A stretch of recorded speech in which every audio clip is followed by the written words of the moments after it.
What's up, Ocean? You got Matt here. About 3 years ago, I made a video covering the top 10 Pokemon in Pokemon Sun and Pokemon Moon. And Pokemon Sword and Shield have been out for like 3 years at this point, and I still haven't done one of these for this generation. So I felt that, since Legends Arceus just came out, I should probably do it now, which makes no sense, but hey, let's do it. Here are the top 10 Pokemon in Pokemon Sword and Shield. In previous generations, we had certain gimmicks that were pretty common in the Draft League scene, something like Mega Evolutions or Z-moves. But in this generation, Gigantamax and Dynamax really don't see any play because they're just way too broken. So we're not going to be talking about those things, but at the same time, in those previous generations, we had access to a lot more in terms of variety. We had every single Pokemon available. But now in this game, we don't have that. We have a certain dex cut, so I'm only going to be covering Pokemon that are actually available to obtain in Pokemon Sword and Shield. You might ask if I'm qualified to give you a list on which Pokemon are the best, especially for Draft League. Now, I play a lot of Draft League. I'm one of the better known players in the community, and I think that I am pretty qualified because I play this game a lot, and I win a lot. So let's go ahead and jump into it. I bet my list is better than yours. If you disagree, fine, comment it down below, but mine is better. Also, leave a like or whatever. It helps the channel grow, so it'd be really, really appreciated. Let's do it. Number 10. At number 10, we're looking at a Pokemon like Kyurem. Now, Kyurem is one of the best Pokemon to get improvements from Pokemon Ultra Sun and Ultra Moon to Pokemon Sword and Shield. Why? Well, number one, it gets access to Dragon Dance now, which is absolutely incredible on a Pokemon like Kyurem. It's already got great base stat totals on the speed side, but also on both attacking stats. Now getting that boost in attack and speed just makes it so much scarier. It also has a physical ice type attack and Icicle Spear, but even more important than that, it gets access to Freeze Dry now. Freeze Dry in a Pokemon like Kyurem is insane. The Pokemon that would normally try and check it are Bulky Waters, and they just can't do that anymore. But that's just the move side. What else did it get this generation that's pretty good? It's those Timberlands, yeah, those boots. Heavy duty boots are really, really good on Kyurem. One of the best items in the game, and Kyurem just uses them so damn well. It's already an insanely bulky Pokemon with its incredible HP and defenses, and adding on boots now makes so its ice type doesn't become as big of a problem for you. Its coverage is insane. The way it breaks through teams is incredible. All in all, it's one of the Pokemon that you look at and say, okay, this is on my opponent's team. How on earth am I going to be able to take these hits? It's got a ton of great options for items outside of just boots. Specs and Scarf are really common, Leftovers are great on sets that run Substitute, and in general, Resist Berries are great on Pokemon, especially on Ice-type Pokemon, which have so many different weaknesses. Kyurem is at its best when it's in the hands of a creative builder. If you're looking for something that's going to be just bare bones, Kyurem is not the Pokemon for you. Kyurem is going to be able to be unique in pretty much every single way, and you'll be able to come up with some really crazy different sets. Something like this one over here, which I was just such a huge fan of when I actually ran it. If you guys want a guide on how to invest your EVs in something that's going to be really unique and really incredible and get you the best out of every single one of your Pokemon, I have a guide for that. It's in the cards at the top right of your screen. Number 9 is Celesteela. Now, Celesteela is arguably the bulkiest Pokemon on this list. Its typing of Steel and Flying is fantastic, having only 2 weaknesses to Fire and Electric. But on top of that, it has one of the best abilities on this list being Beast Boost, so it can really snowball and get out of hand really quickly. Because of its bulk, it pairs really well with a weakness policy, so you can get an Atomize off plus a weakness policy, then your acrobatics can be even more powerful, whether it's Air Slash or Flash Cannon, Flamethrower or Giga Drain. Your coverage on the physical and special side is honestly incredible. One of the things that Celesteela does best is that it sets up Leech Seeds and Toxics and can really annoy a team with its bulky moves, allowing it to really chip them down over the course of the long game, so that the rest of your team can be primed for a strong position going forward. Celesteela has 2 really good immunities, one to ground and one to poison, which is really important considering that most good teams have access to a ground type and a grounded poison type, which are pretty important in Draft League. Its stat distribution is incredibly well rounded and diverse, allowing it to be used really well by a creative builder. The downside is, because it doesn't get access to reliable recovery, it's a bit more one-dimensional than a couple other Pokemon. Most of the time, you're going to see, oh, this is going to run a special set with weakness policy and Atomize, or it's going to be a physical set with that, or it'll be a sub-Leech Seed set. Most of the time, you know what you're getting out of a Celesteela. It's pretty easy to see what kind of Celesteela is coming if you have experience in the format. And that, plus the fact that it doesn't get reliable recovery, is the main reason why it's stuck here at number 9 instead of higher. Number 8 is Garchomp. Now, I don't have much experience with Garchomp, and honestly, it wasn't on this list beforehand, but I will say that Garchomp is really solid. What it does is it breaks through teams insanely well. Dragon plus ground coverage is amazing. There's very few Pokemon that resist that combination or are immune to that combination in general. Looking at you, Togekiss. but having fire moves and poison jab and iron head for coverage to be able to hit these steel types and these fairy types means you're in a really good position. Gets access to moves to boost your speed now with Scale Shot, gets Swords Dance as well. It's an amazing Pokemon that can break through basically any of its checks, which not a lot of Pokemon can say that they can do that. Its speed at base 102 in a national dex format might be kind of average, a bit above average, but in Galar Dex, it is so damn good. The fact that it outspeeds so many huge threats allows it to be one of the bigger problems in the format. Now, all those moves are great, but it doesn't speak to Garchomp's utility. It gets access to a move like Stealth Rock, which is really important to have on a ground type. Having access to rocks on your ground type means your steel type may not need to have it. So if you have a way to get, let's say, Garchomp and Celesteela on your team, yes, Steela doesn't get rocks, but Garchomp does. So you're still in a really good position. It knocks out two of the most important typings to have in Draft League, being a ground type and a dragon type. Dragon being a bit less important than ground, but at the end of the day, having access to rocks, super valuable. Having Rough Skin with a rocky helmet is really important. And yes, it does have a 4x weakness to ice. But you can play around that by drafting Pokemon that resist ice and have other 4x weaknesses. Something like a Scizor compare really well with Garchomp because having that combination of 4x weaknesses that don't overlap is really important. Garchomp resists fire for Scizor, Scizor resists ice for Garchomp. It's really a good combination. Now in my eyes, these three Pokemon we just talked about, Garchomp, Celesteela, and Kyurem, they fall a tier below these other Pokemon. I would say if you have any choice of picking these three Pokemon, you're in a good spot. I would choose Garchomp above the other two, but at the end of the day, you can't go wrong with any three of these. At number 7, we have the fastest good Pokemon. That's going to be Zorora. Zera is incredibly fast. At 143 base speed, it outspeeds pretty much the entire metagame outside of like Electrode and Ninjask. And well, you know, the band stuff and Regieleki. But either way, it's really good because of a few reasons. But before I say that, I want to say this is the only Pokemon on this list I have never actually used in Draft League. And it's a pretty unfortunate thing. I really wish I had the chance to use it. But at the end of the day, hey, it is what it is. This Pokemon's nuts. I know for that for a fact. Why is it nuts though? Well, number 1, it gets an immunity. Volt Absorb is great to have access to. Being immune to one of the most common types in the game is really nice, especially because a ground type can be kind of overwhelmed in certain situations. This also gets recovery back from those electric type attacks, which is really nice for a Pokemon like Zera. It also has incredible coverage options: Plasma Fist, Knockoff, Play Rough, Outrage, Iron Tail. All these moves here are really solid. Fire Punch, Blaze Kick. It gets Bulk Up, gets Calm Mind, can be physical or special, gets Volt Switch, has so many options to be diverse and can really put a lot of pressure on an opponent's team. On top of that, most teams aren't going to have a Pokemon that's even near the 140 base speed tier, unless they have a Dragapult. Most teams may not even have a Pokemon near 130. Most teams even 115. So if you have a Zorora and you can afford to run an Adam Nature to get extra offense power or more bulk, you have that choice because you have that insane speed. It pairs really well on a lot of different teams because it can do so many different things. Even though it is pretty much considered to be a one-dimensional Pokemon, it's going to be offensive. It can't really be defensive like Garchomp or Celesteela or even Kyurem, but it still does what it does so damn well that it has to be this high on the list. I do definitely recommend pairing this Pokemon with an incredible ice type though, because you want to be able to blow by those incredible ground types. Yes, it gets Grass Knot for them, but having an amazing ice type is really nice. Some budget options would be something like Mamoswine or Vanilluxe, even Piloswine to an extent. These Pokemon really wear down opposing grounds that you can really take advantage of with Zorora once they're gone. And you know what I find crazy?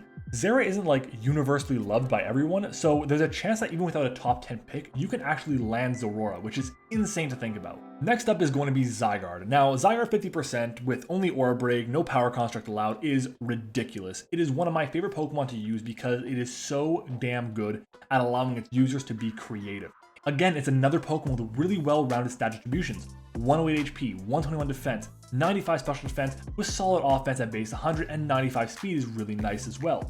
In general, this is a Pokemon that can do so many different things, even though it's got 4 Moose Loss Syndrome a lot of the time because you want to run Dragon Dance and Coil and Glare and Sub and Toxic and 1000 Arrows and Outrage and maybe Sludge Wave if you're going against like a type of Bulu or something. Now those moves are great, but there's one move that's so important, and that is 1000 Arrows. Yes, 1000 Arrows is it is the most spammable move in the game. It is so damn important to have an answer 2 arrows on your roster. If you don't, you're going to have a really hard time against Zygarde because it doesn't need anything else. It is a move that hits flying types, even though it is a ground type attack, which is so damn important. It has 2 resists, grass and bug. And as long as you have a fire type, you should be fine against those Pokemon. You can easily run a Choice Scarf, a Choice Band, a Lumberry, a Yache Berry for all these ice type attacks coming your way. Leftovers. you can run whatever you want on Zygarde. Any item is a good item on this Pokemon, which is insane to think about. It gets priority and E-Speed on top of that, and it pairs so well with so many different Pokemon, and it supports them too because you have access to Glare.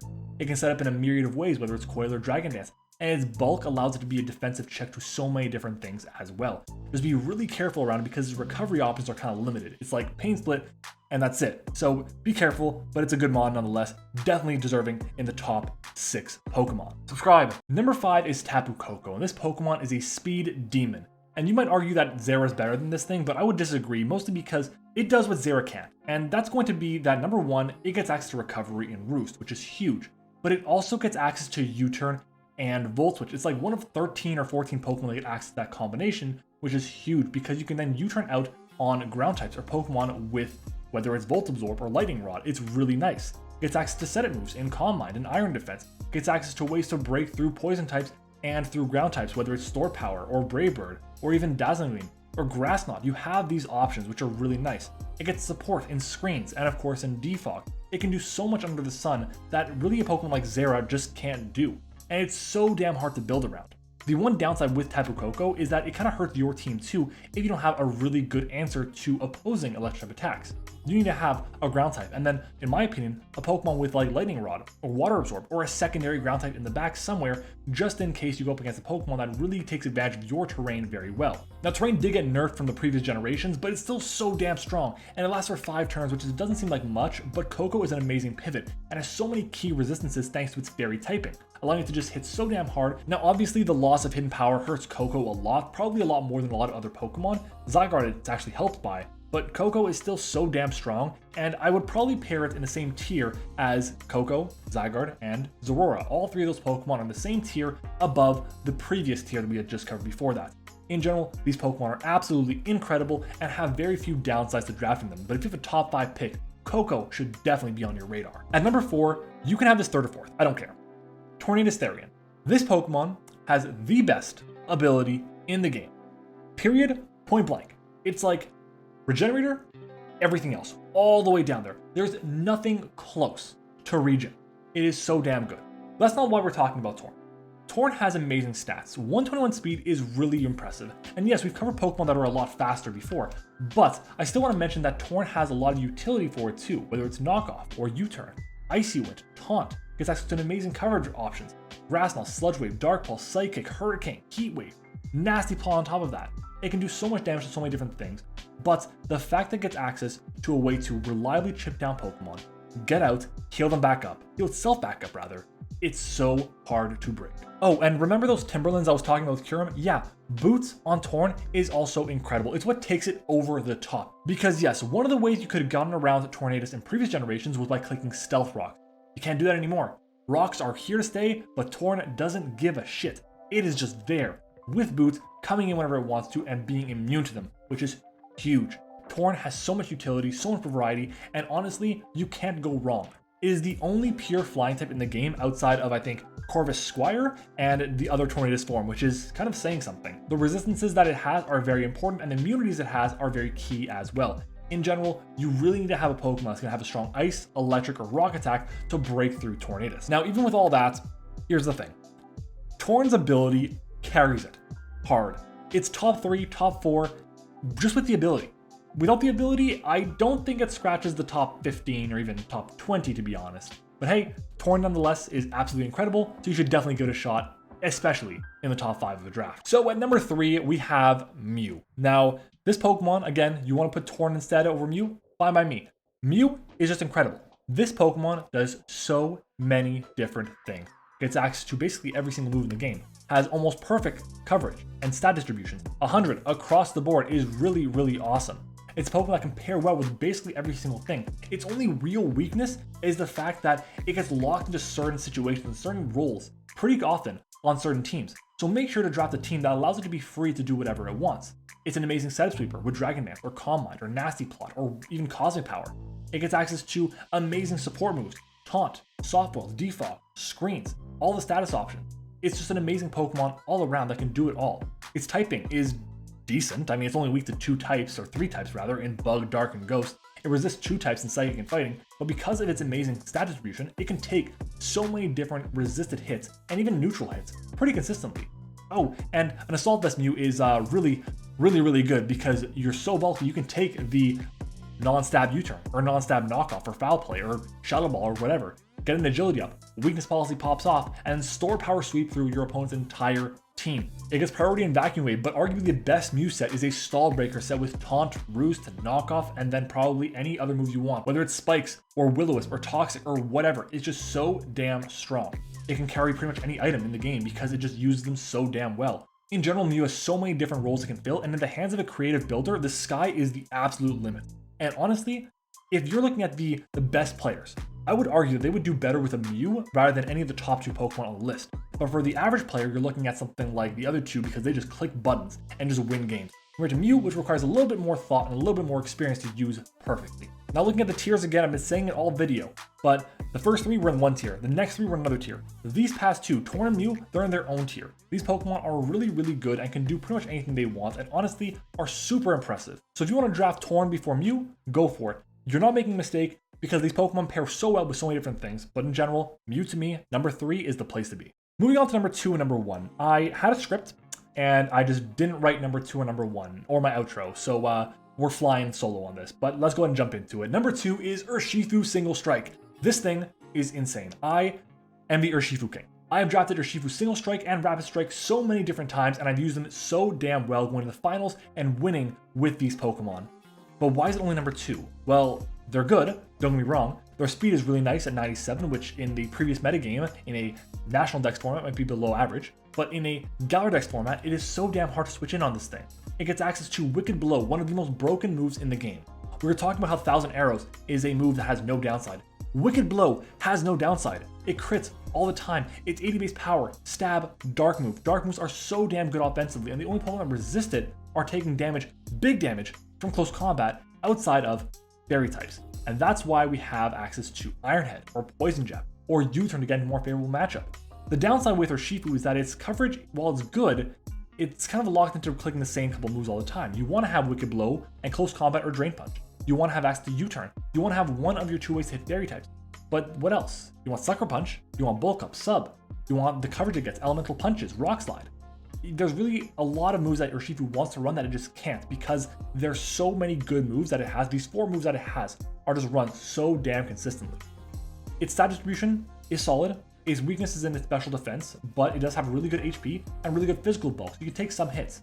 Obviously you're not taking Fairy type attacks, being 4 times weak to them, but you compare this thing with a Pokemon that really just destroys opposing Fairy type Pokemon, like a Scolipede or a Celesteela if you can get lucky. It's one of my favorite Pokemon to use, and most people say that it should be banned from standard leagues because it just gets free wins, and I completely disagree. Urshifu, if you're not prepping around Urshifu and preparing in a way to be able to lure in Urshifu or beat Urshifu with whether it's a Scarf or a Sash or a Resist Berry or whatever, or something catching your opponent off guard, you've got to find a way to look in the mirror and say, how am I going to get better at this game? You've got to find a way. Urshifu is not a broken Pokemon that cannot be stopped. It's an amazing Pokemon that most people don't know how to beat because they just haven't been creative enough in their builds in the past. So figure it out. You can definitely do it. And hey, you want to figure out a way to do it? Watch my videos. You'll definitely learn something. All in all, Urshifu is fantastic, but I think it is a step behind our number 1 Pokemon. If you want to take it number 1 instead of this first one, fine by me. Disagree, but hey, again, I'm the Urshifu king. You can't go wrong with it. And finally, at number 1, Milotic. No, that's wrong. Dragapult, that's it. Dragapult is at number 1, and of course it is. Dragapult is absolutely insane. It is the best mon in the format, hands down. You might be saying to yourself, why? It's Urshifu, which is absolutely insanely broken, and in Ubers, in Smogon at least, and Dragapult is not. Well, no. In Ubers, or in Smogon rather, you're focusing a lot on countering the entire metagame. And that's really good for an Urshifu, which can just beat like a third of it, just like that. But Dragapult is a bit more nuanced, and it's a bit more precise. That's what we'll call it. The reason I'm saying that is because most people don't draft really good answers to ghost types. And you have access to an amazing ghost type that's also just hitting you with incredibly powerful dragon type attacks or great coverage options. You can just mold it to basically do whatever you need it to. You have an incredibly powerful Pokemon with 142 base speed that can outspeed basically every single Pokemon you're going to go up against outside of like Zorora and those other Pokemon like the Regielekis, Ninjasks, and stuff like that. So what's the problem? Why are you saying no to Dragapult? Its coverage is great. The only downside is you can get access to like a fighting type attack, which again would make it insane, but it gets access to Will-O-Wisp and Thunder Wave and Hex and Sucker Punch and Steel Wing for the fairies. And yes, Steel Wing is not the best move in the world, but it's still a steel move that's going to do really good damage to Pokemon like Sylveon, which are more specially defensive rather than physically defensive. It can run physical or special or mixed. It can be support. It has so many different options, and every single week that you bring a Dragapult, you're going to have success with it if you can find the right set. Band is incredible because most of the time you can run Adamant on 120 attack, or Specs. Specs Hex with Toxic Spikes is incredible. The one thing I will say about Dragapult is that you need to make sure you have a way to beat down opposing normal types and dark types. And what does that well? A fighting type.